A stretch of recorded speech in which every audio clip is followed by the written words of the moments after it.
नमस्कार।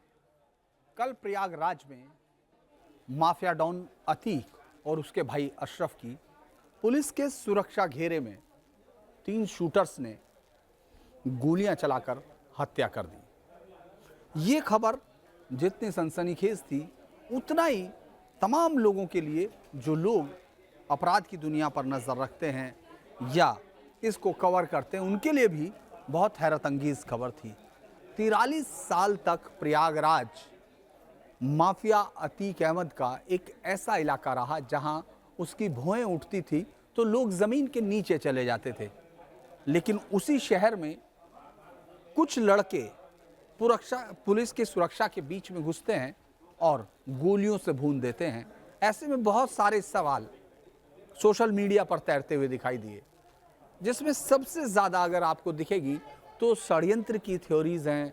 सब इस तरह के सवाल हैं कि आखिर पुलिस की इतनी बड़ी सुरक्षा घेरे में कैसे उसको कोई मार सकता है, कौन लोग हैं जो उसके पीछे हो सकते हैं, क्या आईएसआई, खालिस्तान, इन तमाम की जो कॉन्स्पिरेसीज जो एफआईआर में लिखी गई हैं, क्या उसका कोई रिश्ता हो सकता है, या फिर वो बयान जिसमें अतीक अहमद ये बताता है कि पिछले लगभग 43 सालों में 90% अफराद तो उन्होंने सफ़ेद पोश लोगों के लिए किए या उनके साथ किए।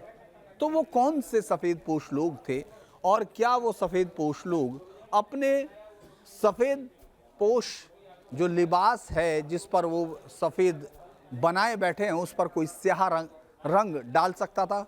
इस तरह के बहुत सारे सवाल हम सोशल मीडिया पर घूमते हुए देख रहे हैं। लेकिन मैं मेरे अनुभव से लगभग 2.5 दशक का जो अनुभव है उसके आधार पर एक एक कर कुछ सवालों के जवाब देने की कोशिश करूंगा। हो सकता है कि जांच की रिपोर्ट उन तरफ बढ़े या थोड़ा उनसे अलहदा हो सकती है, लेकिन फिलहाल हम जो इस समय दिखाई दे रहा है उस पर बात करते हैं। सबसे पहला कि आखिर अतीक वहां गया क्यों था, पुलिस अतीक को लेकर वहां गई क्यों? तो अतीक से पूछताछ चल रही थी, धूमनगंज थाने में पूछताछ चल रही थी।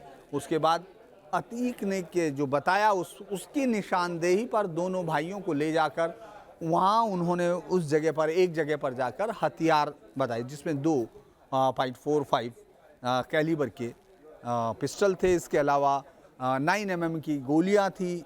उन सब का ये वो तमाम हथियार हैं जिनका रिश्ता उमेश पाल मर्डर केस से है, यानी उसमें इस्तेमाल हुए थे इस तरह के हथियार, जो इस बात की तरफ इशारा कर रही थी कि ये पूरी कॉन्स्पिरेसी अतीक अहमद और उसके भाई अशरफ की देख रेख में, जिन्होंने जेल से इसका कोऑर्डिनेशन किया, उसमें रची गई थी। वहाँ जब पूछताछ, जब निशानदेही पर बरामदगी हुई तो उसके बाद अतीक ने अपनी कुछ तबीयत में परेशानी बताई और कहा कि उसको घबराहट हो रही है, वो उसकी हार्ट बीट को लेकर उसने थोड़ा वो बताया। तो इस पर पुलिस अधिकारी उसको मोतीलाल नेहरू, जिसको कॉल्विन कहते हैं, उस हॉस्पिटल में लेके गए और वहाँ मेडिकल करा रहे थे। और मेडिकल कराने के दौरान जब वो उस तरफ जीप से उतरे तो उसी वक्त जैसे ही वो जीप से उतरे तो दिखता है कि जैसे वो किसी से जो लोग थे उनमें से कई जानने वाले भी होंगे, लेकिन अतीक उतरता है और उसके साथ साथ पुलिस के जो लोग हैं वो साथ में सुरक्षा के चलते हैं। वहीं जो मीडिया कर्मी हैं वो लोग आते हैं, हम लोगों को बाइट चाहिए होती है तो हम लोग बहुत तेज़ी से उसकी तरफ जाते हैं और उसको माइक अड़ाते हैं। दोनों भाइयों से अलग अलग सवाल पूछने की कोशिश करते हैं। सवालों से इवेसिव दिखता है अतीक अहमद, लेकिन अशरफ कुछ बोलने वाला होता है। अशरफ जैसे ही कुछ शब्द बोलता है और आखिरकार गुड्डू मुस्लिम का जैसे ही नाम लेता है, इसी दौरान पत्रकारों के बीच में से एक आप पिस्टल निकलते हुए देखते हैं और वो उसके यहाँ तक जो सर पर है उसके रखते हैं और फायर हो जाता है। इससे पहले आपको दिखेगा, वीडियो से आप देख सकते हैं कि जब तक जो सुरक्षा कर्मी है वो समझ पाते, यहाँ तक कि आपको नीचे गिरते हुए सुरक्षा कर्मी का एक हाथ भी, जो जब अतीक नीचे गिर रहा है तो उसमें एक सुरक्षा कर्मी उसका हाथ पकड़े हुए, जो कि या तो अतीक ने उस समय गिरते हुए, चूँकि जब गोली लग चुकी तो उसने हाथ को कस के पकड़ा है, या फिर पुलिसकर्मी उसको पकड़ने की, संभालने की कोशिश कर रहा था और उसके बाद फिर वो भागता है। उसी समय हम देखते हैं वो तीनों लड़के, एक और इधर से निकलता है, वो अशरफ पर और उस पर जिस तरह से जो एक प्रोफेशनल शूटर होता है, यानी किलर जो है, जिसका टारगेट फिक्स होता है और जिसको मालूम है कि उसने जो किलिंग करनी है उसके लिए, जिसके लिए उसने सुपारी ली है, उसमें कोई कमी नहीं आ सकती। इसीलिए आप देखेंगे जब तीनों फायरिंग कर रहे हैं तो वो इधर उधर, यानी जो सुरक्षा के लिए देखा जाता है कि कोई कोई हथियार तो नहीं रख रहा है, क्योंकि पुलिस का घेरा है, उसके बीच में घुसना, और वो लोग सब हथियारबंद भी हैं। तो ऐसे में सुरक्षा की उस सुरक्षित जो आवरण है, इससे ज़्यादा सुरक्षा का आप उम्मीद नहीं कर सकते एक क्रिमिनल इस तरह के डॉन के लिए। वहाँ जो है इस तरह की फायरिंग ये बताती है कि वो लोग डेस्परेट थे और बाकायदा हथियारों से, जो हथियार, जो सोफिस्टिकेटेड वेपन है, चूँकि जो बाद में पता चला ये तुर्की से आए जिगाना नाम की पिस्टल, जो कि बहुत ही अपराधियों में इस वक्त लोकप्रिय है, यहाँ तक कि आतंकी भी उसका इस्तेमाल करते हैं। ये पिस्टल उन तक कैसे पहुंची होगी, ये सवाल होता है। वहाँ ये सवाल जब आपको जवाब मिल जाता है कि आखिर वहाँ किस तरह पहुंचा था, लेकिन आप देखेंगे पुलिसकर्मी पूरी तरह से एकदम भौचक के रह जाते हैं। उनको ये मालूम नहीं, उनको अचानक समझ में नहीं आ रहा कि ये मीडिया के अंदर से निकले हुए लोग कौन हैं, और जो फायरिंग कर रहे हैं ये 10 से 14 सेकंड के बीच का अंतर है, जिसमें वो दोनों भाइयों को घूम देते हैं।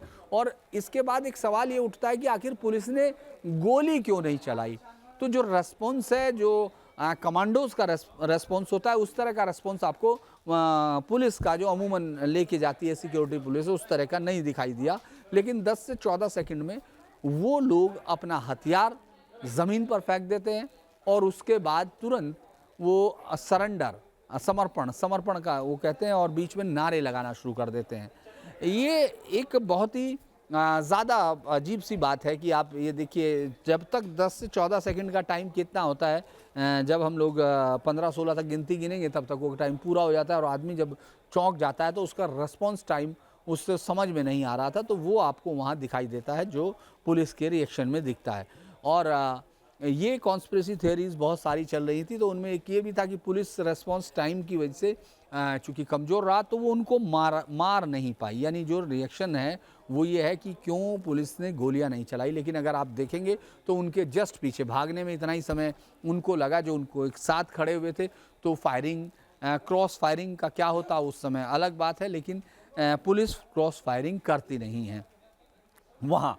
और जब तक वो पुलिस संभलती है, सहज होती है कि अपने हथियार का इस्तेमाल करें, उससे पहले वो समर्पण कर चुके होते हैं। ऐसे में पुलिस के पास उनको गिरफ्तार करने के अलावा कोई चारा नहीं, और पुलिस को सही मायने में अगर साजिश की तह में जाना है तो उनको गिरफ्तार भी करना चाहिए था, क्योंकि उन्हीं की गिरफ्तारी ये बताती कि ये जो साजिश है उसके तार कहाँ तक जाते हैं, कौन लोग हैं जिन्होंने इन 3 लोगों को तैयार किया। क्योंकि जो शुरुआती जांच में उन्होंने पुलिस को जो गलत सूचनाएं देकर बहकाने की कोशिश होती है, अमूमन हर अपराधी जो होता है, चाहे वो पहली बार अपराध कर रहा हो या लगातार उसका अपराध का मास्टर हो चुका हो, अपराध शास्त्र में उसने इतने ज़्यादा अपराध कर लिए हों कि उसके लिए एक जनरल सी बात हो गई हो, आम बात हो। लेकिन वो भी आप देखेंगे कि जब अपराध करता है, पुलिस पूछताछ करती है, तो अपने लिए कुछ अलीबाई खोजने की कोशिश करता है। उसी तरह ये हुआ कि साहब वो प्रसिद्ध होना चाहते थे, वो बनना चाहते थे, तो इस तरह की बचकानी बातों से पुलिस को बहुत ज़्यादा कोई डेविएट नहीं कर सकता जांच से। उसके बाद उन्होंने ये भी बताने की कोशिश की कि ये अत्याचार करता था, हमने अत्याचारों का बदला लिया, उसका भी कोई मतलब नहीं हुआ। वो जो नारा उन्होंने धार्मिक नारा लगाया, उसका कोई रिलीवेंस वहाँ दिखाई नहीं देता। यानी वो जांच को भटकाने के लिए उनको मालूम था, बचने का प्लान उनका था। हालांकि जिस तरह से जब वो गोलियां चला रहे थे तो वो किसी और दूसरी तरफ नहीं देख रहे हैं, जिससे ये पता चलता है कि वो पूरी तरह से सिर्फ और सिर्फ अतीक और उसके भाई को ख़त्म करना चाहते थे। उसके प्लान के तौर पर उनका ये था कि वो उसके बाद हथियार फेंक देंगे और समर्पण चिल्लाने लगेंगे। अगर हम देखें तो इसमें ज़रा सी भी मिसकैलकुलेशन होती तो शायद फायरिंग में उन लोगों की जान भी जाती, लेकिन वो अपना काम कर चुके थे। अब ऐसा क्या है, अब हम लोग अगर ये देखने की कोशिश करें, पहले तो इन जो शूटर्स हैं इनके प्रोफाइल को देखते हैं।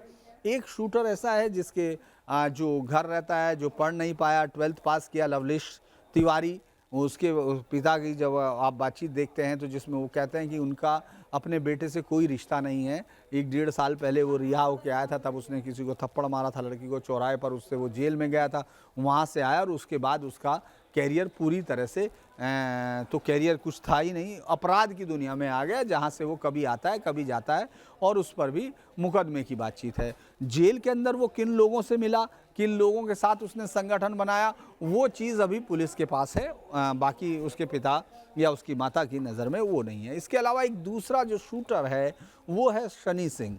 उसको देखना, चूँकि जब वो फायर कर रहा है तो आप देखेंगे जिस तरह से प्रोफेशनल क्रिमिनल शूटर्स, जैसे फिल्मी पर्दे पर आपने देखा होगा, जहाँ रिटेक की गुंजाइश होती है, जहाँ आप बार बार अपने शॉट्स को सुधार सकते हैं, लेकिन ये असल ज़िंदगी में इसमें रिटेक नहीं होता। उस वक्त तो मौत और ज़िंदगी का खेल है। उस वक्त जब वो कर रहा है तो उसमें दिखता है कि वो एक प्रोफेशनल हत्यारे के तौर पर है, और जब उसकी क्राइम कुंडली खंगाली गई तो पता चलता है कि उसके पास 14 मुकदमे दर्ज हैं, और 14 मुकदमे दर्ज वो हैं जो 19 तक है, यानी 2019 तक वो मुकदमे दर्ज हैं। 2016 से उसका क्राइम ग्राफ शुरू होता है और महज 3 साल में हत्या की कोशिश, आर्म्स एक्ट, इस तरह के कई मुकदमे उस पर दर्ज हैं, और वो ये दिखाता है कि कितनी तेज़ी से अपराध की दुनिया में वो अपनी जगह बना रहा है। 2019 के बाद उसके पास फर्दर मुकदमों की उस करारा में कोई नहीं है, यानी आप कह सकते हैं कि उसके बाद अपराध नहीं किए, ऐसा नहीं हो सकता। पिछले 4 साल में और उसी दौरान जब वो अपराध की दुनिया में जेल में जब गया तो उसमें कई सारी चीज़ें उसमें दिखाई देती हैं। एक कि सुंदर भाटी के साथ उसके रिश्ते की बात की जाती है। पश्चिमी उत्तर प्रदेश की क्राइम की दुनिया में सुंदर भाटी एक मास्टर के तौर पर है, जिसके पास अत्याधुनिक हथियार होते हैं। चूँकि तुर्की की ये पिस्टल बहुत ही सोफिस्टिकेटेड वेपन और सबका पसंदीदा है, लेकिन उससे आगे कहीं AK-47 तक का इस्तेमाल करने वाले सुंदर भाटी के गैंग का एक शादी में जब फायरिंग की गई थी उसमें इस तरह का इस्तेमाल किया गया था हथियारों का। उसमें भी कहा गया था कि भाटी के कुछ लोगों का हाथ है। तो इस तरह से अगर आप देखते हैं तो सनी जो है एक प्रोफेशनल शूटर है, किलर है।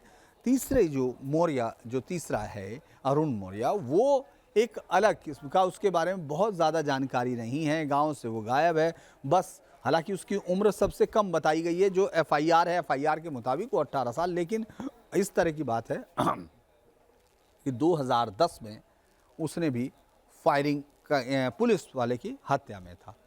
तो इस तरह की कई सारी चीज़ें हमने देखी हैं। अब ये सारे केस हम आपके सामने रखते हैं तो आप खुद अंदाज लगा सकते हैं कि कितनी षड्यंत्र की कहानी है।